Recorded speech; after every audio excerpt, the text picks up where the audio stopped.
saying no to things Oh boy. is, to me, super important. Like saying no to that ESPN app, I've said no to friends. I've gotten, I think, fairly decent because I've had to at saying no because, again, of what's most important to me right now. Talk to me about that. Like saying no. Yeah. What's your experience with that? Well, I was a yes man for so long. And we want you to speak. We want you to, volunteer for this. Yes, I'll do it all. We want, coach for your kids. I did that. I'll never regret that piece. But the reason I bring that into it is at a certain point when you say yes to so many things, then something has to give. And what I found was that I was giving so much to other people that the people closest to me were getting the last bits of me, right? Because I didn't have anything left. You have a social battery, an emotional battery that has a finite life to it. And when it runs low, you are not your best self. And it was fun because a lot of these things were purposeful. And it was also fun because it was very socially driven and there was just a lot to be done in the community. There was a lot to be done through owning businesses locally. But at the end of a long day, you come home and, in my world, I had little kids that are looking at me and I'm like, Daddy's got nothing left, guys. I'm exhausted. So that had to change. And I almost kind of hit bottom there where talk about overwhelming. Like it was just like, I'm not well. I'm not sleeping. I'm not taking care of myself. And then the workouts start to drift. The nutrition starts to drift. No longer bookending the days. All these walls start closing in. And I go, okay, I know my intentions are good. I want to say yes to things because they're good things. And I want to say yes to all these friends of mine because I love them and I miss them and I want to hang out. And then that kind of segues into the next thing where it's like that friend group has drastically decreased. And it's funny to me when I think about social media, LinkedIn, all the people that I've connected with through the years. You can't nurture them all. You can't. When you're in your 20s, you think you can. And a lot of people, I got 30, 50, 75 friends. I had people, turning 30, throwing birthday parties for themselves and inviting 100 people. I'm like, I know 100 people, but not that well. Yeah. So I started to really kind of peel that away. And I think a lot of it too aligns with you figure out who you are. And again, specifically for this audience, my belief is between 25 to 34, you find out who you are. Right? And you go on this vision quest in this journey and you do soul searching and you really find out who you are. In that process, you've got to start to spend time with folks that lift you up and compliment you versus bring you down. And some of it's value driven, right? Some of it might be, social policy, like what do you believe in? This where politics can bleed into this, religion sometimes also, but mostly it's like, I want to be around people who level me up and don't level me down. And, that classic saying, you are the average of the sum of the 5 people you spend the most time with. I believe that, right? When you really write down all those people you've spent time with, you go, wow, this person's really headed in the wrong direction. And they want to bring me with them. That's the other thing, right? Misery loves company.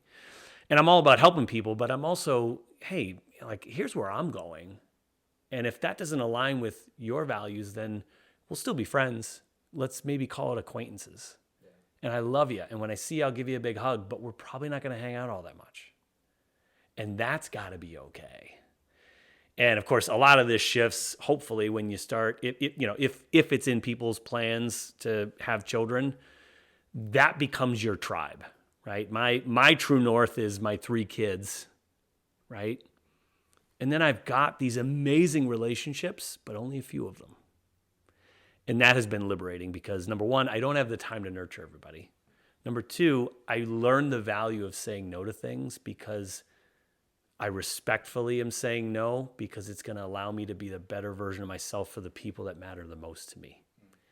I can't save the world all over the place. I can't do everything. I can't donate my time to everything. I can't be involved with every charity, but I can be involved with 1 or 2 charities and do it really well. I can volunteer my time for things that matter to me the most, and I can still be the best version of myself to my family and my close friends. And that is that battle of balance that a lot of people don't get until they've already become burnt out. And how do you, yeah, I completely agree. How do we get out of the people pleasing mindset? You know what I mean? Because I think so many people could be there of like, yeah, I know I have to say no to more stuff. Like I am going down the road of burnout, but I don't want to let that person down, let my friends down, and you're like in that jail. And almost what I would say is you kind of have to be a little bit of an asshole with it, Sure. kind of. Sure. You know, and I think with just saying no, but I think it's also explaining to the people that you really care about, hey, I love you, but right now, this thing, I have to figure this thing out for myself. I have to prioritize this right now. And, you know, yeah, I still want to hang out maybe, but I can't maybe do it as much now. You know, is it some of that? I think a lot of it is how you say things. And again, I think about such profound life lessons I learned from people way smarter than me that came before me and wanted to share wisdom. And again, I was blessed with so many amazing mentors, but one of the big ones is yes, it matters what you're saying, but it matters way more how you say it. And if I just say, well, no, I don't have time for that. Thanks, Brian. Well, okay, now I am that asshole, right? But if I say, hey, Brian, listen, man, I understand, what you're asking me to do. I got to tell you, I just can't add something else on my plate right now. Can we revisit it later? I don't want to let you down, but I'm at that point where I'm almost burnt out. And if you really are my friend, and if you really are an empathetic human, you're going to sit there and go, John, that's fair. I got you, man. No worries. If you're going to hold it against me, then maybe we shouldn't be friends in the first place, right? But I think having those open conversations where we can be vulnerable, but framing it in a way of, and I use this a lot in business. I obviously use it a ton with my family, and I use it with my friends as well. But just know that my intentions are, I'm always leading with love, right? I'm always coming with a good intention of, I care about you. Can we have a difficult conversation? Yeah. And as long as you know my intention, I think it's okay to have that conversation with some of these defense walls down. I think the hard part is sometimes life is so hectic and busy that it's easier for me to just shoot you a text and be like, sorry, can't make it. Well, now there's no context. Now you don't know my intention. You don't hear my tonality. So, there is something to be said of learning how to communicate human to human.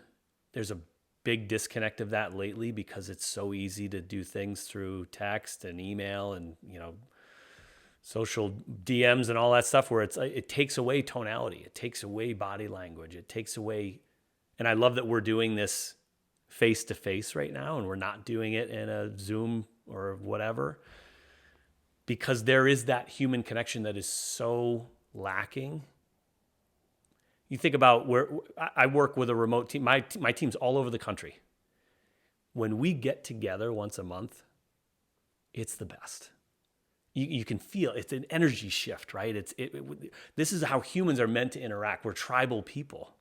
We're not meant to be at a desk staring at a screen all day, but that's how we spend our time. So we need to have those in-person connections, but I think part of that bleeds into delivering tough messages where you need to now create barriers for yourself. You need to be able to say no to folks. You need to be able to realize that sacred time doing nothing is that reset. Otherwise, you will get burnt out and you will not be the best version of yourself.